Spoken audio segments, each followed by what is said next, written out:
Hmm. Good evening, everybody, and thank you for joining us for this, the fourth in the Historic Ridgeway Project Evening Lecture Series, sponsored by the North Wessex Downs National Landscape. This evening, we are lucky enough to have with us Andy Crabb, Historic England Heritage Risk Project Officer for Dartmoor and archaeologist for the Dartmoor National Park. The talk is being recorded, and there will be an opportunity to ask questions at the end using the chat function. But Andy, without further ado, thank you very much, and over to you. Thank you very much, Dan, and thank you for asking me to talk to you and your group as well. Great pleasure to explain how I'm involved with volunteers in the wonderful landscape that is Dartmoor. And I've been on Dartmoor now for 20 years, and I think virtually every project I've been involved with, or the most successful projects, have involved volunteers at some point. And with every project with volunteers, I learn a lot more about the place, archaeology, and how to run projects. You get so much from using volunteer groups. I cannot recommend it enough. So without further ado, let's start talking about Dartmoor. I'm sure some of you have been here or know roughly where it is. It occupies central Devon.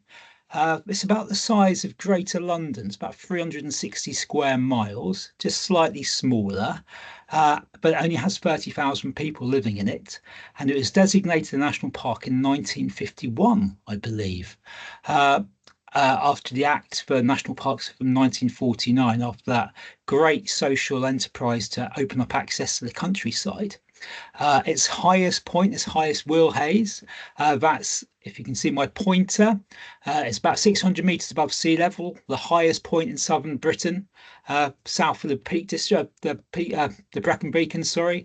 And lots of rivers flow off Dartmoor. It's very bleak sometimes, but beautiful place. High rainfall, famous for its mists and desolation, but also, and I am a bit biased, of course, it's wonderful archaeology. I think amongst all the national parks, our trump card is our archaeology, especially the Bronze Age archaeology. So for those who don't know, if you're living in a national landscape, the national park purposes are listed here on the right-hand side. So they are to conserve and enhance the natural and cultural heritage of the area.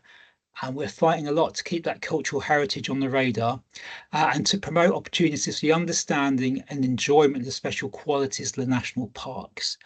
A third one, an unofficial third one, has kind of come along in the time I've been working here, and that's to enhance economic and foster economic opportunities for the people living within the park as well.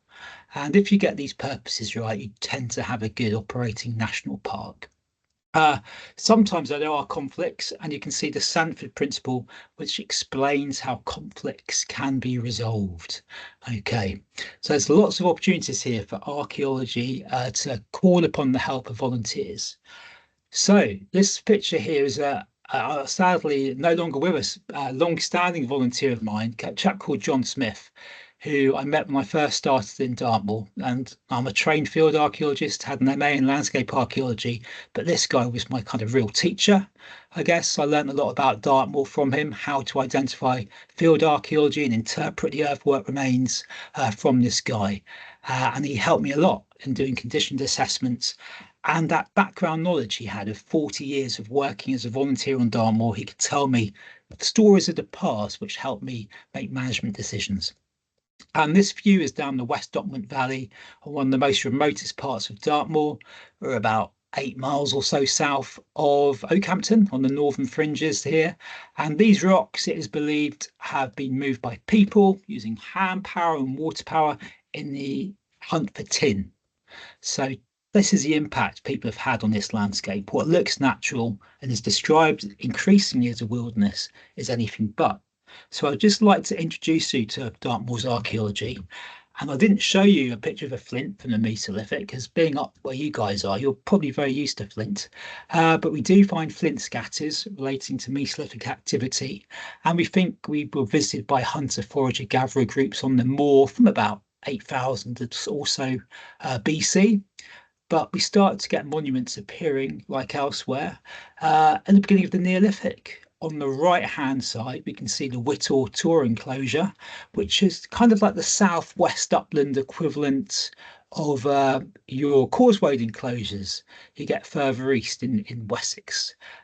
They seem to be concentric forms of dumps of to use that Victorian term, rampart interpretation, sorry, linking together really prominent, almost anthropogenic outcrops of rock. They occur in spectacular locations on the moor, often on the fringes, overlooking where watercourses meet. We're not really sure what they're for. There's evidence down in Cornwall at Chapel Cambrai. One was attacked in the Neolithic period. But we've got a research project called the Date Project being run by my colleague Lee Bray and the University of Leicester, trying to get some good dating evidence and hopefully shed some light onto their past use. And on the left-hand side, we can see a chambered cairn. We've got about 8 of these on Dartmoor. Fantastic monuments, not as good as yours up in Wessex, admittedly, but pretty special places nonetheless.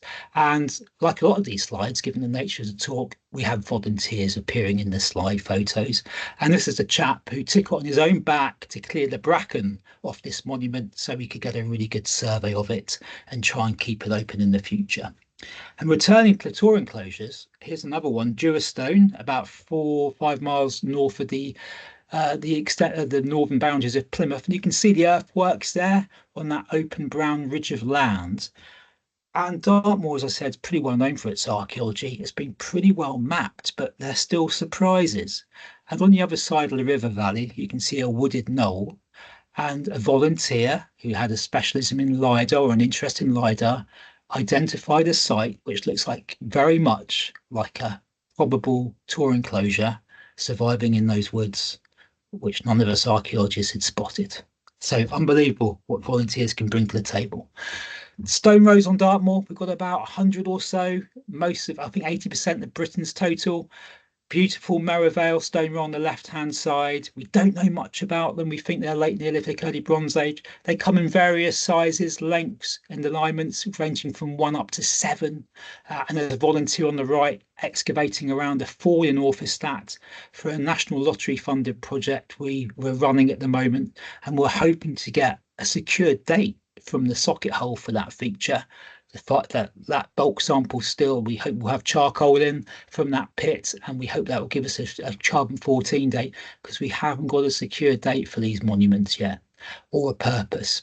But you can see the size of that menhir there, that orthostat's about 2.5 meters long.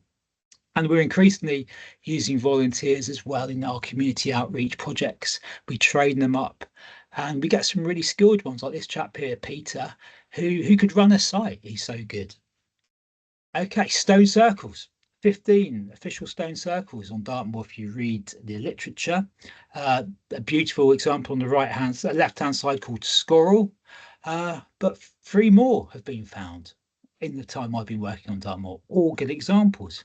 On the Sitterford tour example on the right-hand side, a local volunteer stroke amateur archaeologist studied the stone circle distribution on Dartmoor, and lo and behold, following his distribution, a pattern found Sitterford tour stone circle. I don't call him an amateur anymore. He's currently studying for a PhD into Dartmoor's ritual landscapes. So an amazing amount of knowledge this guy is bringing to our understanding of Dartmoor. Right, cairns, 400 odd cairns on Dartmoor. Various shapes, sizes, and architectural designs, often lumps of stone covering tour, and again, distinct rock outcrops like you can see on the left-hand side, all the way through to ring cairns. If you've got eagle eyes, you can see the pair of a round cairn on the left and the darker green circle of a ring cairn. You often find them in pairs. That's one of our highest hill summits on Dartmoor, at about 600 meters or so above sea level, just near Oakhampton. And again, embellished cairns, architecturally beautiful cairns, like you can see in the bottom here, down tall cairn, a ring of uprights supporting that mound of stone with a possible burial kist in the middle, and the beautiful down tall stone row running off into the distance. And often within cairns, we find kists, burial chambers made out of slabs of granite, small box-like structures. And we've got about, I'm forgetting my numbers, about 200 or so kists on Dartmoor, most of them orientated northwest, southeast, for reasons we're not entirely sure of, but our understanding of kists has increased dramatically over the last 10 years. Where they're being exposed in the peat, like you can see on the right-hand side, we are finding the remains of cremations and burials within them. And this example is again discovered by a volunteer who noticed that pattern of rocks and knew what it was. And we excavated it last summer. Well, we excavated the peat around it and extracted the burial, which is currently up near you guys, up near Chippenham, where it's being excavated in the Wiltshire Conservation Labs. It looks like we have a log coffin burial with a cremation associated with it surviving. So that's really exciting news in a landscape of acidic, peaty soils where before organic remains just wouldn't survive. Settlement. Now, probably the creme de la creme. Dartmoor's archaeology is the Middle Bronze Age. We've got 5,000 hut circles. They're just the stone ones. We know from excavations in the 1970s and 80s that there are timber stone hut circles as well in contemporary use with the stone ones. Again, they come in a variety of sizes. Possibly the smaller ones under 5 meters in diameter were seasonally occupied, and the larger ones, which are anything up to 12 meters in diameter, represent full permanent occupation, permanent settlement sites. They often occur on their own, or as on the right-hand side, in enclosures, stone enclosures, which may give us some clue about the past habitat. But Dartmoor is also famous for its coaxial field systems, these long parallel linear fields, rectangular brickwork fields, which cover on Dartmoor 10,000 hectares, huge areas, and we call them reeves down here. And Andrew Fleming, an archaeologist in the 1970s, carried out some famous excavations here. And it's often today the moorland line between private enclosed farmland and the communal common land above. That moorland line, that boundary between privately owned and open access, hasn't changed that much since the Bronze Age. It's just retreated down the hill a little bit. And on that aerial photo, you can see Historic England's survey team's survey of Holne Moor, and I've just shown you the reeves there. It's also full of cairns and hut circles, and if I'd have put the medieval archaeology in, it would have been a very confused picture. So moving on to the medieval period. Sorry for any Iron Age fans out there. As far as our kind of current understanding is, it's a bit of a void, Dartmoor. It's surrounded by hill forts. We're pretty sure it was used in the Iron Age, but we don't find much in the way of occupation. It's probably a pastoral landscape, or tantalizingly, maybe metals like tin were being exploited during the Iron Age as well, but we need more work for the Iron Age. But by the time the medieval period comes around, so occupation and use increases on Dartmoor again. And you can see some examples of that in these slides. A lot of that medieval field system still survives, with the linear strip fields around the perimeter of the moor, and large land grabs, or new takes we call them, breaching out onto what is now open moorland. Houndtor Deserted Village is a very famous medieval site, excavated in the 1960s, and represented the birth of medieval archaeology as a discipline in its own right. And this photograph was taken in the 1990s. It's very different now. Apart from the actual immediate area around the settlement, it's scrubbing up a lot of tree growth. The erosion's a lot better controlled, but we're losing its landscape visibility, and we'll come on to that later. Some buildings still survive, like Higher Upper Cot, which is owned by the National Trust, well worth a visit if you're down on holiday, and some of our settlements as well. Lidford is one of the 4 Anglo-Saxon burhs mentioned in the Burgle Hillage by Alfred, probably an origin date of 1960s. I'm not a medievalist, I might say the wrong figures there, but an amazing site, which is now a shrunken settlement.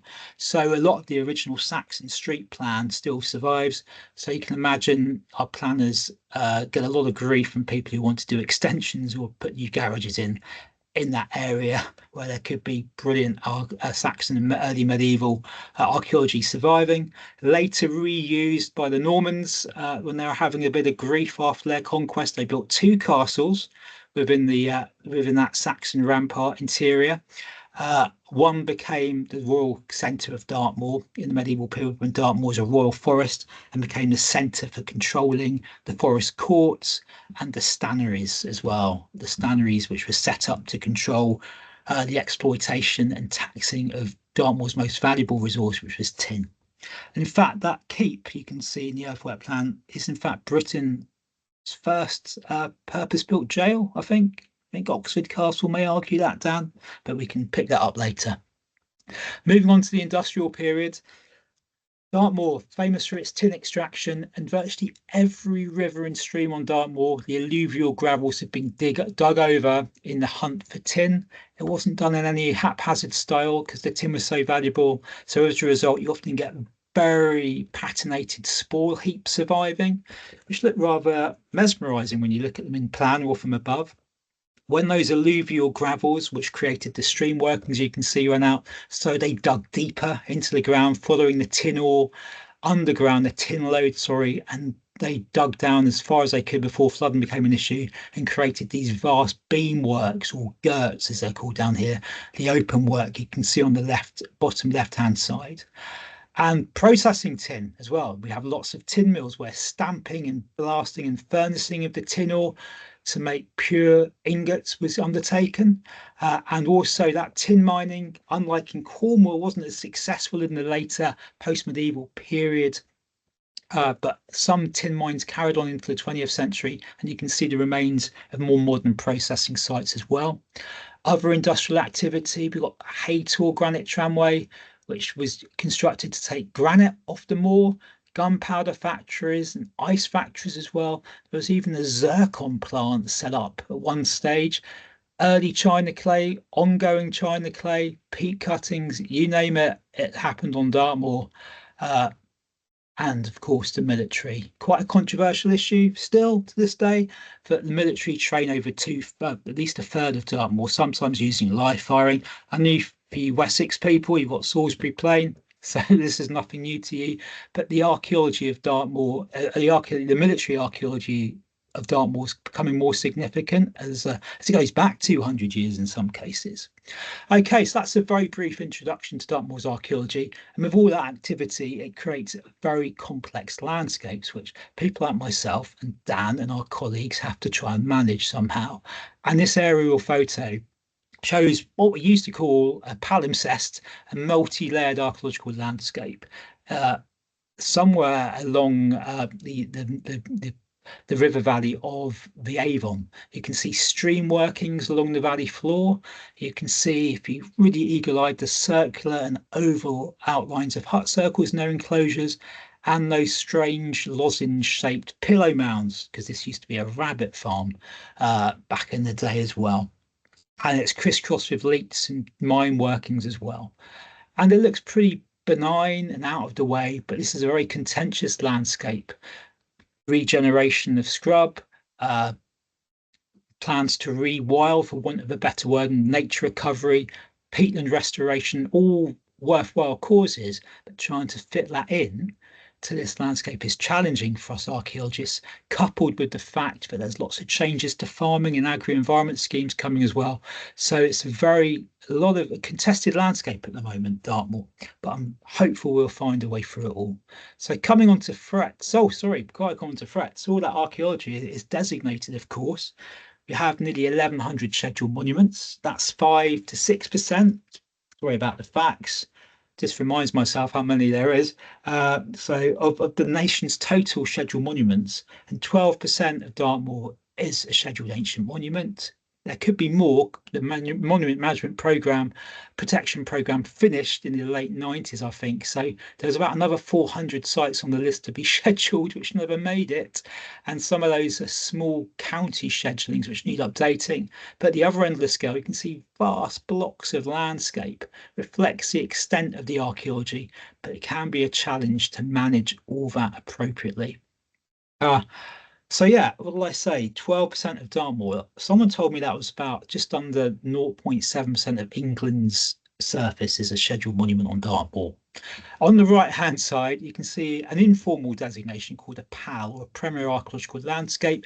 And this was our attempt, well, not my personal attempt, the National Park's attempt about 20 years ago, after the farming world was emerging out of the shock that was foot and mouth, to bring some parity to the conservation debate. Well, we don't have SSSIs in the archaeological world. So this was an idea to create an archaeological equivalent, a landscape designation. And within these areas, the specialists and agencies and landowners and farmers on Dartmoor agreed that within PALS, archaeological management would take priority. And we're trying to revive this. Okay, so the threats to Dartmoor's archaeology. This is relevant to why we use volunteers. I've mentioned climate change and scrubbing up. The aerial photo of Hound Tor, that is Hound Tor now on the left-hand side, mainly covered in bracken with a huge amount of scrub and tree growth coming up all over a scheduled landscape.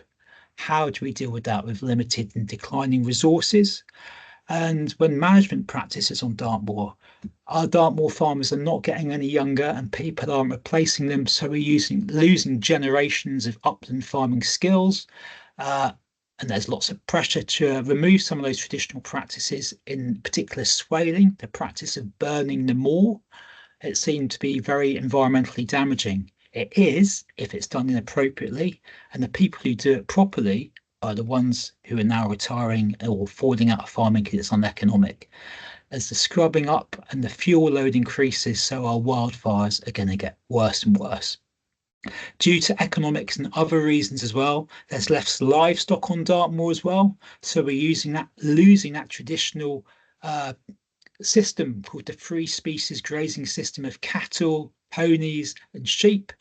And you need that to create the heather and maintain the heather and the diversity in the grass sward in which the archaeology is so visible. Because if you don't have that, so the bracken and the gorse and other species which can really damage archaeology start to spread in. And with climate change, we're getting more runoff, we're getting more water falling onto Dartmoor as well. I mentioned the fire risk is increasing, and we're also getting more ticks, and they're bringing more diseases with them. So a farmer was telling me last year he lost between around 10% of his lambs and a sizable percentage of his calves to tick-borne diseases. So that can make a real impact on your economic margins if you're struggling in a kind of hard landscape anyway. So you can see why some farmers are putting off the moors as well. So without those animals grazing back the vegetation, nature being the opportunist will flood in there, and it's often bracken which will flood in. And bracken's our biggest threat. I think about 75% of all our scheduled monuments on the heritage at risk layer are covered in bracken. It's a very tenacious plant, very difficult to eradicate. And now the specific chemical Azulox has been banned, we can't spray it anymore, which was the most effective way to treat it. Bracken rhizomes mix up the archaeology, the stratigraphy of the site, almost rendering it very difficult to interpret it or useless from an archaeological point of view. It also conceals the site as well from view, which isn't great in a national park, and also restricts access along with the gorse. So stock and people have to follow increasingly narrow paths, which causes the erosion you can see along this stone row on the right-hand side. Other threats from visitors as well, fire pits. Sure, you've seen these out on your walks. This is in a scheduled Tinners Dry on Dartmoor, and we get a lot of off-road vehicles. Probably nothing new for you guys on the Ridgeway, but it's still quite rare on Dartmoor. But with the wet, peaty ground conditions, when it happens, it does cause a lot of damage. Here, a medieval bank has been breached by a group of lads in their 4x4s. They got stuck as well. Livestock erosion.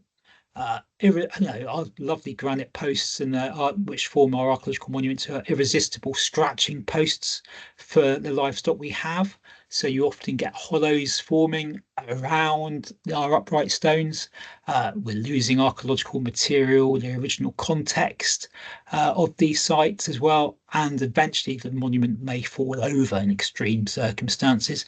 So we do a lot of erosion repairs, and people also cause damage. They love to pick up and make their own structures out of the stony material cairns are built of. We'll come on to that in a little while. So yeah, they're the main threats on Dartmoor. That's a little brief overview of Dartmoor's amazing archaeology. And into this world, volunteers are making more and more of an important impact. As agri-environment schemes kind of get more restricted in terms of the options and payments they can give to archaeology, and the huge payments, and the amount of work needed to manage our archaeology. We've really got to box clever about where we concentrate our resources, and using volunteers has been very beneficial for that.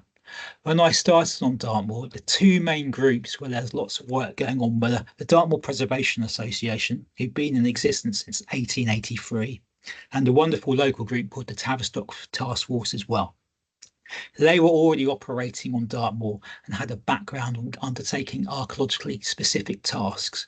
There's also two other main groups on Dartmoor as well, Chagford Conservation Volunteers and the Stickle, Path and Oakhampton Volunteers as well, all at various levels of who they work with, what their members are, where their members are drawn from. Tavistock Task Force kind of specialise in adults with severe learning disabilities.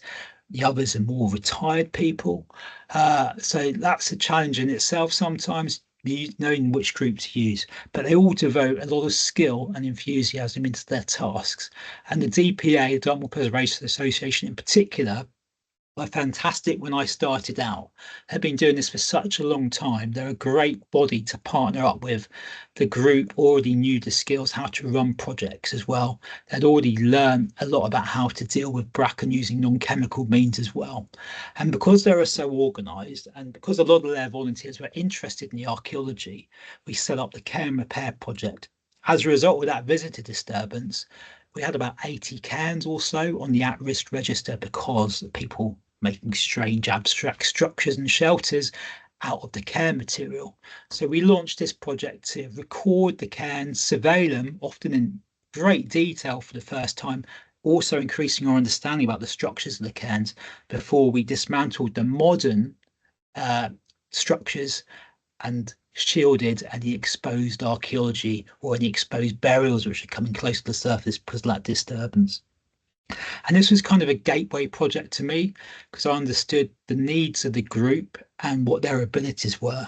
And since then, Historic England and the National Park have worked with the DPA to deliver more and more projects. But this project was so successful it won the Council of British Archaeology's Marsh Award in 2010, which we were very proud of. We weren't expecting to win it at all. And it introduced a lot of people to archaeological surveying skills, as you can see, plane tabling in this case. Right. So this led on to the Adopt a Monument scheme, because as I was working with them, I heard about the challenges volunteers often face. And I'm sure it's the same up in Wessex and along the Ridgeway as well. A lot of these groups find it hard to fund training schemes and get on training schemes. And if they can get on the training schemes, they're accredited, so you get a sense of worth and purpose. And it brings down to use tools, increases the range of tools you can often use, such as chainsaws or brush cutters. That can bring down insurance costs and opens the doors for more opportunities and more areas of the landscape you can work on, because these groups can now say, oh, we've got fully trained volunteers. And that often alleviates a lot of the anxieties landowners may have about health and safety concerns and insurance concerns about the groups operating on their land. Also increases the offer these groups can say to people when they do their recruitment processes, come work with us, we're put on a chainsaw course. And, you get that learning as well, learning a new skill.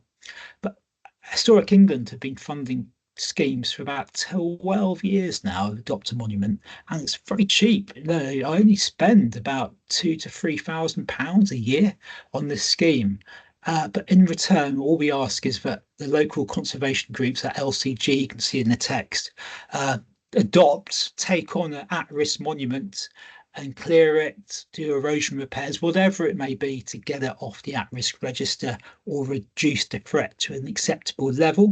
And that's exactly what this team from the Chagford Conservation Group, who probably very civilised group, they stop for lunch and then they go off for afternoon tea after they've done their task, very civilised. They keep coming back to clear the cairns, the hut circles of bracken, and they've done a fantastic job. And when we choose the sites, we choose those sites which haven't received funding from any other source. That could be another funding stream like the National Lottery or it could be more commonly agri-environment schemes as well. They're often located in accessible places so the public can enjoy the archaeology and have access to the archaeology again. And it's just trying to join the dots really, so we can use these enthusiastic people to get the most worth out of their labour, their kindly giving.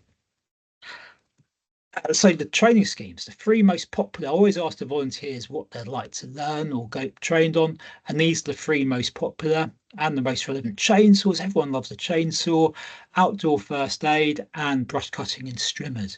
Unfortunately, when I last applied to HE, we can't directly fund equipment, and if we could, I'd buy them all the same type of strimmer or all the same type of chainsaw. They all have different types of machinery, so it makes running them makes the cost so much higher when you're buying different bits of fuel, oil or whatever, or blades or whatever it may be. But we also have funded scything courses. I didn't have a photo of any scythers I found on the internet, but literally kind of made popular again by I've forgotten what the name, the guy scything down in Cornwall, warning and hedging on Dartmoor is very popular as well. Bracken control, we used to fund a lot of pesticide courses, but now the pesticides been banned, people are getting more adventurous and using mechanical means, as you can see on the quad trail machine there. And we're diversifying out as well into archaeological skills specifically, and modern navigation so our volunteers can find their way home at the end of the day. But yeah, it's just giving them a range of interesting training courses which they can benefit both practically and personally sometimes as well, to make their participation much more enjoyable. Also, we did off-road training as well, which is great because that enabled this group, the DPA, gave them confidence to buy an off-road vehicle so they can access and get their tools and volunteers out to some pretty remote places on Dartmoor without getting stuck. So that was a really good success story. And I've done 2 adopter monuments so far, applying for a third one, which is proving interesting. And in the 2 I've already run, you can just see some of the headline stats there about how beneficial these are. So trained about 75 volunteer course places, 18 sites have been cleared, and 12 of those have been scheduled monuments off the at-risk register, all for about, let's say, £6,000, which is pretty good value for money. Okay, so moving on for the Adopt a Monument scheme, when you've built your skill base, I try and employ those groups into more specialist areas, especially in commons on Dartmoor. And the common is an area of collectively grazed open moorland where various farms have rights to turn out animals. So I'm sure you all are aware of this. But often, as I said earlier, there are not many farmers left or have the right stock to go and do that. And so with the support of volunteer groups, we can help influence and deliver management plans, often through agri-environment schemes or just management plans we've drawn up ourselves. On Frody Common, which is an SSSI, where there's a landscape scheduled monument, we came up with a scheme working with the farmers to try and get rid of bracken. Initially, we used some spraying in some spot spraying locations, but it's mainly to use more sustainable means. And if you look carefully, the guy in the photograph isn't part of the tree in the background. He's actually got a pitchfork carrying a great load of bracken, which his colleagues have strimmed off the archaeology. And now the commoners give the group, the stock group, the Sticklepath and Oakhampton Conservation Group, who come out 4 times a year to cut the bracken, £50 a year to do their work. And then Historic England donate £50 a year just for all this work. It's a bargain. The volunteers love doing it and we're getting great results. We say, do you want more money? We can give you more, but they just want £50, just a recognition of their time and costs. And this is the reason why it's so worth doing. It's a fantastic Bronze Age landscape. Again, a middle Bronze Age coaxial field system. You can see on the left-hand side the Royal Commissions as they were back in the day. The latter English Heritage Survey teams results, fantastic survey. You can see the linear fields, and interspersed among those fields the round hut circles as well. It's cut through by elite, and it's got medieval holloways shown by the red symbols as well, coming up from the trackway, the road on the right hand side. And there is the LiDAR scan as well. There's about 20 or so hut circles here, and the field systems as well. But since about the mid 80s, early 90s, it had gone from a very diverse sward, grass sward, to one inundated with bracken, head-high bracken in the summer. Couldn't get into this area at all. The rhizomes no doubt damaging the archaeology, increased fire load from increasing amounts of scrub and trees coming up here as well. Lots and lots of saplings appearing in the landscape. So with using our skilled volunteers, because the commoners couldn't deliver this, there are only 4 of them grazing this landscape, we developed a plan where commoners would hit the site hard, the bracken, in the summer by cutting and originally doing some spot spraying, but that soon stopped. And in the winter, the cattle would follow that up with some winter feeding and trample the bracken and really hammer the bracken thatch. And it's that bracken thatch you need to get rid of to really reduce the bracken density the following year. And after several years, you start to reduce the density of the bracken, and in some cases, totally eradicate it. And these guys have been working really hard. You can see at the top right-hand picture there how high the bracken is. That's one of our brush cutter trained volunteers strimming out the bracken there. Then the bracken gets removed, as I said, and then that will help eventually alleviate that bracken. And in the wider areas, so away from the bracken, the hut circles, and areas where you think there might be buried archaeology, because don't forget, we just got the stone hut circles are visible above ground. They're very likely timber ones, like hidden in this landscape, as well as buried archaeological features with all the goodies that may entail as well. And thanks to those early excavations, we kind of know where they are likely to survive, and they're in the corners of the fields. So we try and keep the feeding away from these areas so we don't cause any inadvertent poaching. And it's been really successful. Over 4 years, we've had to get a derogation from Natural England for SSSI consent. This is for the winter feeding, but it brings, from Natural England's point of view, it brings environmental benefits as well. And these are some of the hut circles you can visibly see again now. On the left-hand side, you can see the difference in the bracken height from the bracken in the background to it does come back, admittedly, but you wouldn't have been able to get in there in July and August. Until very recently. So amazing, improving access for visitors, and again, creating more grazing land. So you get a cycle of virtuous grazing, for want of a better word, where the cattle get in, bash it down, then those animals with smaller mouths and closer crop grazing, like the sheep and the ponies, can get in there and also push the bracken out as well. You want to reinforce and create grazing for the long-term sustainability of this landscape. That's how we want to keep open in the future. And you can see on the right-hand side, top-hand image, that was one taken when Azulux was still available, and that shows you the potency of a couple of years of chemical spraying. But you can get the same effect if you have long-term and committed volunteers doing this hard work. It is hard work, tick-infested work as well. And you can see elite we've cleared in the bottom right-hand channel image as well. And that's to allow stock easier access in as well. And it's also to stop the threat of wildfires, because with the build-up of woody and scrubby material, a wildfire here could have set fire to the overlying peat. And the peat's not deep here, but would burn. And then when that burns through an archaeological site, you're in big trouble. I think it would burn at high enough intensity to disrupt both future geophysical survey, as well as probably destroy some of those stratigraphic deposits as well. Okay, so all good news. And these are some of the outcomes. And it's visible from space now, or Google Earth as well.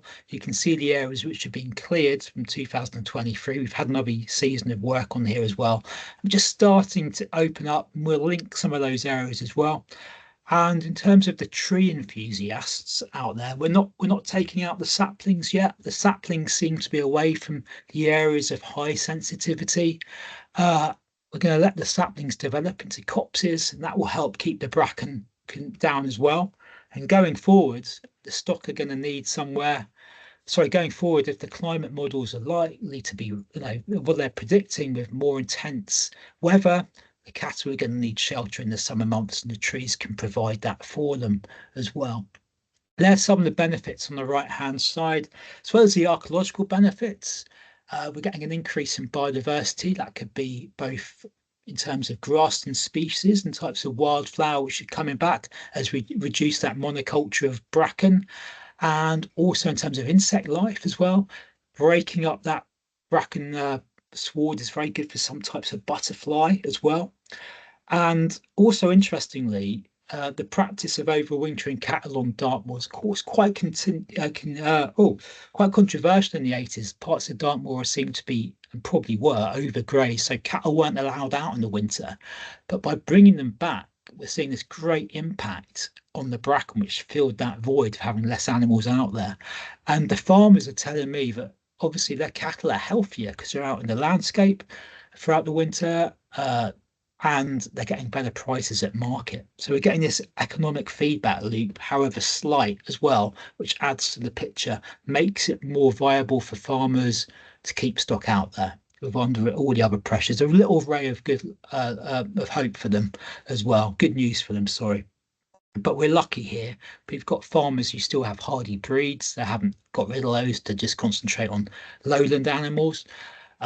Which require less work, and their farm is situated just off the common as well, so they can shepherd these animals and visit them every day and and they're fed by hay in the winter, and they can put the areas of hay out in strategic areas to drive the cattle through the bracken and make sure they're not damaging any of the hut circles.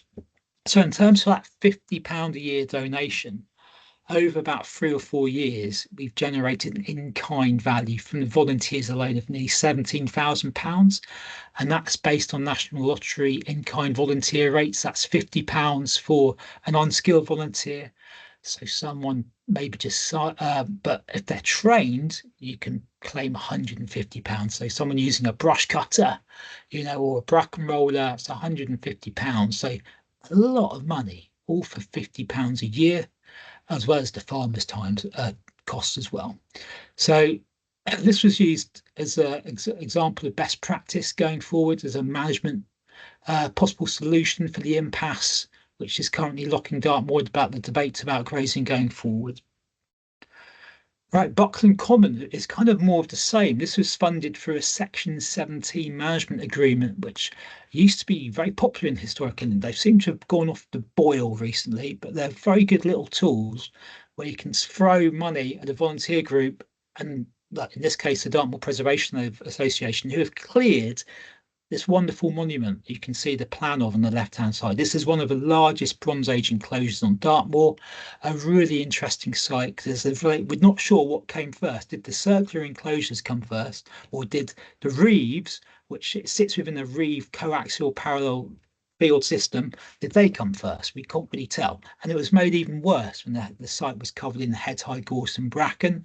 It's a very popular location on Dartmoor, near Haytor. If any of you know where Haytor is, a honeypot site.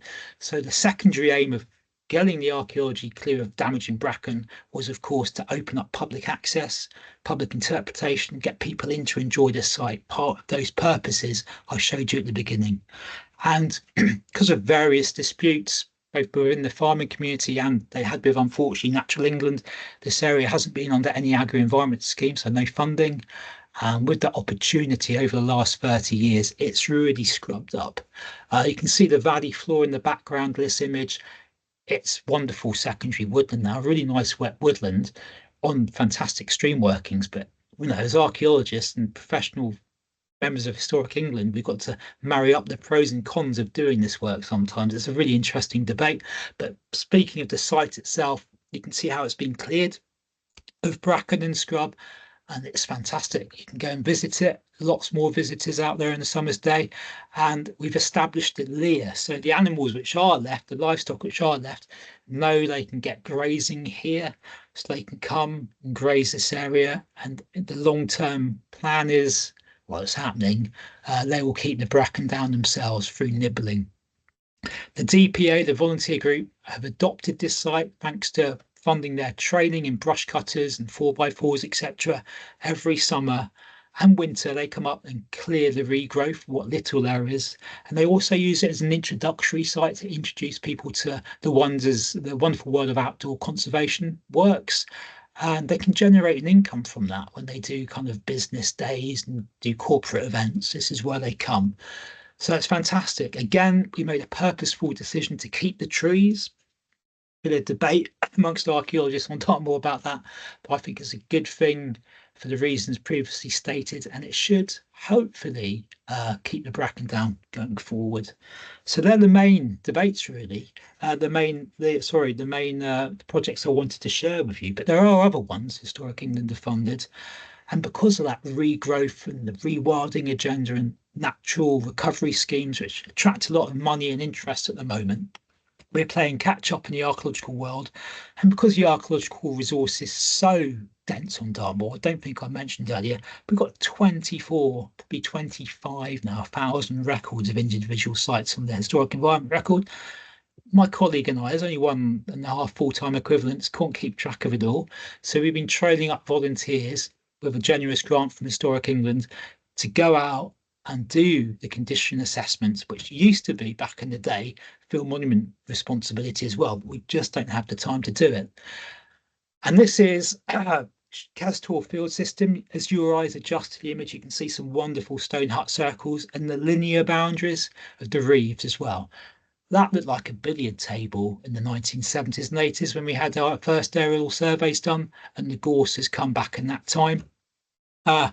So we're getting volunteer surveys and assessing the impact through our evolving condition assessment scoring system we have, which the volunteers are trained in. It allows us to understand what the threat is and where to concentrate our resources.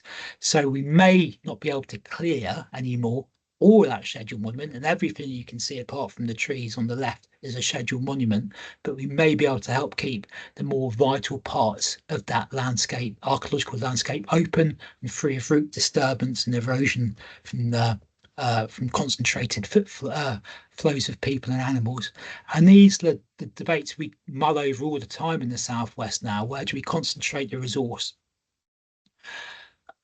So we have a scoring system, which you can see here, which helps inform that, and the volunteers are trained up and do a brilliant job. I think they've done over 800 records now since COVID, and we're trying to get a new tranche of volunteers in to replace that, to enhance it, sorry. Now I realise time is ticking on, so I got so enthusiastic writing this talk, apologies. But other volunteer opportunities we have: archaeological test pitting, away from practical conservation skills, helping us deliver mitigation for land use change events, such as tree planting again. Lots of money around for tree planting. Sometimes it may be difficult to justify geophysical survey. Sometimes geophysical survey might not work because the ground's so rocky or covered in bracken. Let's do some test pits. Let's use volunteers to do those test pits if they're trained up properly. And I think that's appropriate where we're working on charitable land, such as belonging to the National Trust or the Southwest Lakes Trust or other charitable landowners. Once you've got archaeological test pit trained archaeologists and volunteers, it's not much of a step up for them participating in community excavations. And here are two successful ones we're doing on Dartmoor, medieval manor house, and a hut circle on Haytor Down. And some of these sites, these two aren't, but in another project I'm involved with in South Devon, some of the sites are scheduled. So it's reassurance to English Heritage and the county archaeologists and myself that we've got trained volunteers out there, so they know, they're aware of what to do, how to record, and be aware of those subtle changes in the archaeology when sites are being excavated. And then finally, we come on to our specialist volunteers as well. We've got people who do microchipping for us, protecting our granite artifacts, because they're very desirable objects, and milestones, for example, often go walkabouts as they get stolen. So we've got volunteers who go out and monitor and microchip them to try and aid recovery. And people who are far more tech savvy than I am have their drones as well. And it's a quick, rapid way to do condition assessments, as you can see on the right-hand side. And this is something we're really keen going further forward is to help record our archaeological landscapes. So it's a real time of change on Dartmoor at the moment, as this image shows. Virtually everything you can see in this image is a scheduled ancient monument, scheduled for prehistoric field systems and 20th and 19th century mining. You got pictures in the 1960s of it, some areas looking like a moonscape. And in that time, trees and bracken have come back, which is brilliant in some ways. I'm not saying it's a bad thing, but it's just a question of balance. And all the other issues around grazing going forward as well, and livestock farming viability. Just shows you the increasingly important role we have with our own resources being cut, where we can rely and ask volunteers to step into the gap, as it were, and undertake some of the work. So thank you very much for listening. I could do with a drop of cider. My voice is going as well. So if you've got any questions, I will gladly take them. Thank you.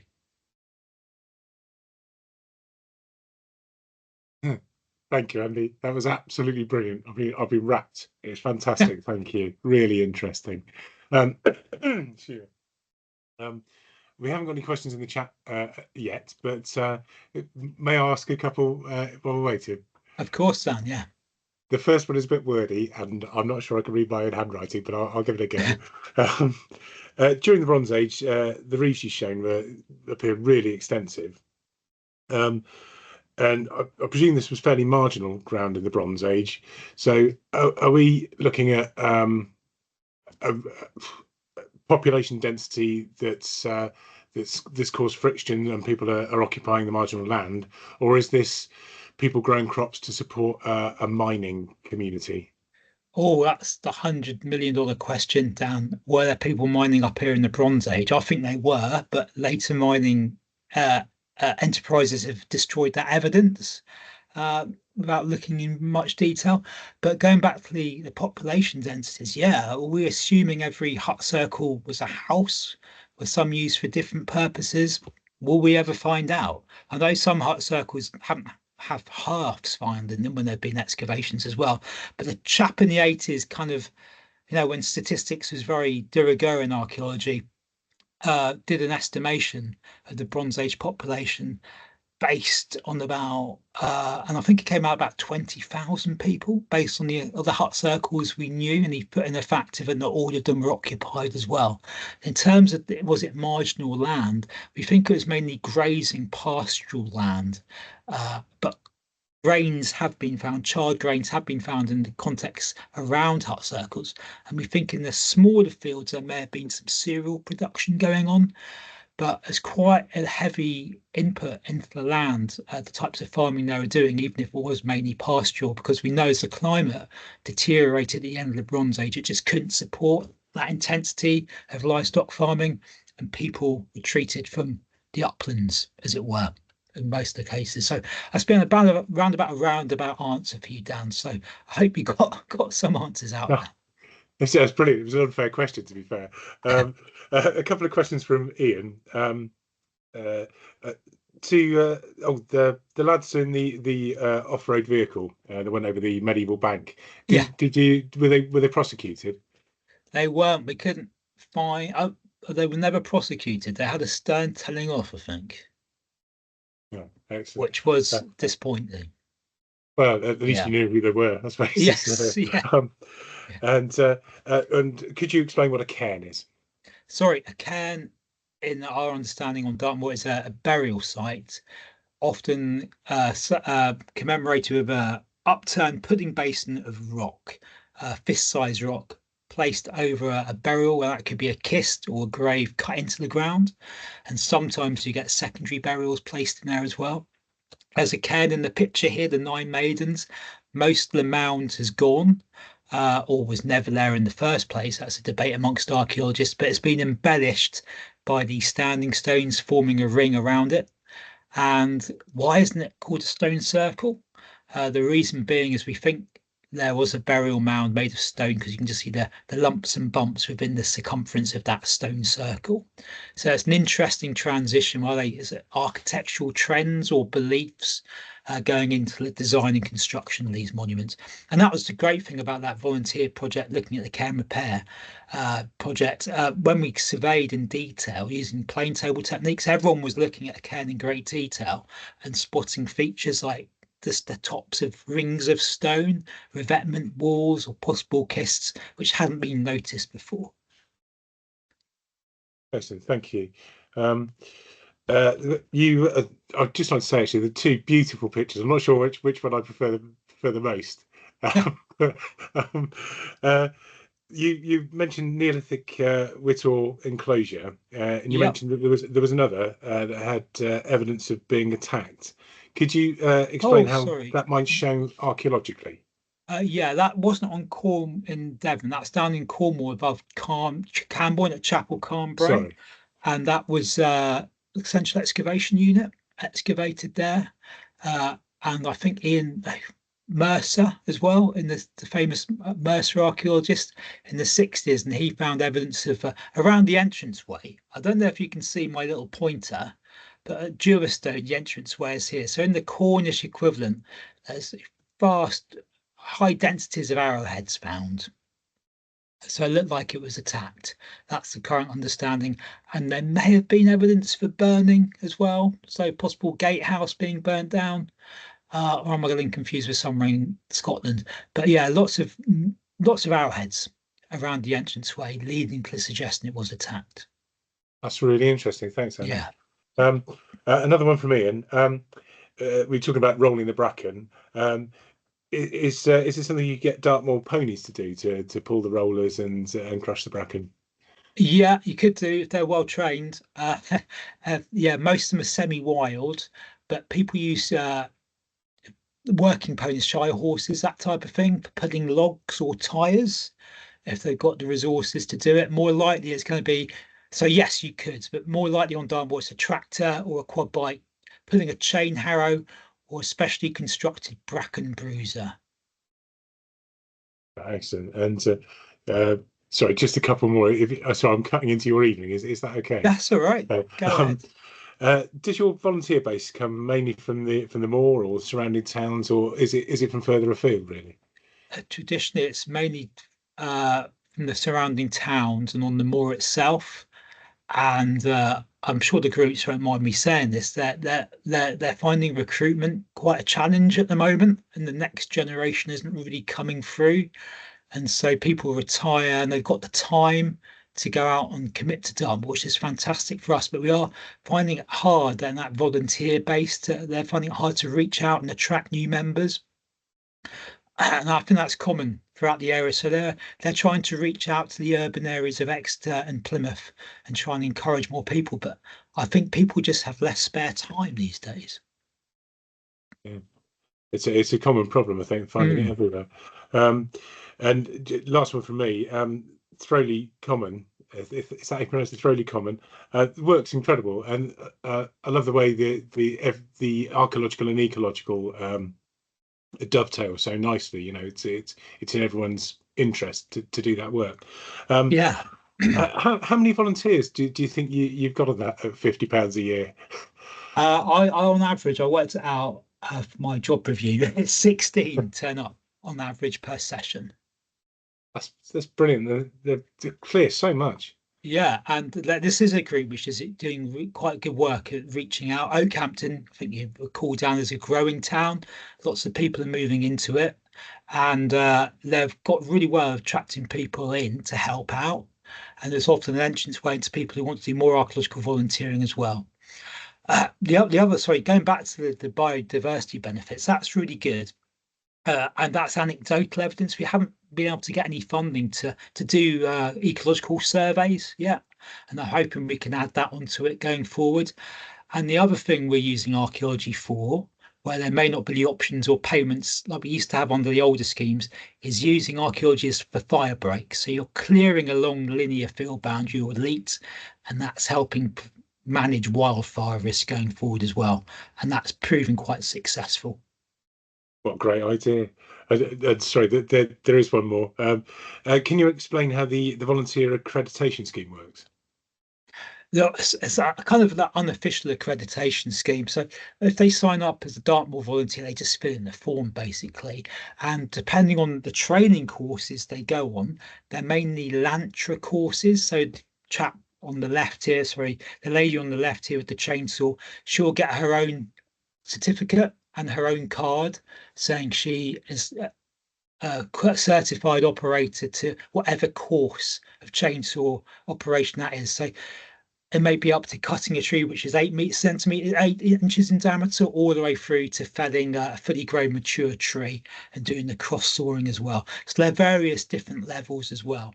And I've forgotten the name of the chainsaw ones, but they're quite heavy 4-day courses they go on, and then they're fully equipped basically to do most things. For the brush cutting and strimmer courses, that's normally just a day, and that's done through a Lantra scheme. And again, they get a certificate from that as well. And so when they go and work in the Forestry Commission land, the beat managers want to see those tickets. So they're reassured they've got the skills to deliver the works. And that allows insurance issues to come into it as well. That's And brilliant. yeah, and it just offers the scope of work they can do. That's really interesting. Thanks, Andy. And well, thank you so much. Oh, it was Poldark, by the way, the chap with the sign. Thank you. Yeah, Poldark. I was trying to remember. Yeah, Vitalik. I couldn't remember. I want to say Vitalik. Thank you, Dan. No, not at all. But my wife nearly faints every time his name's mentioned. Yeah. So thank you very much for a really interesting talk, Andy. I really appreciate that. It's been really fascinating. So thank you. Very enjoyable. Okay. See you soon. Cheers, Dan. Cheers, and Bye. take care.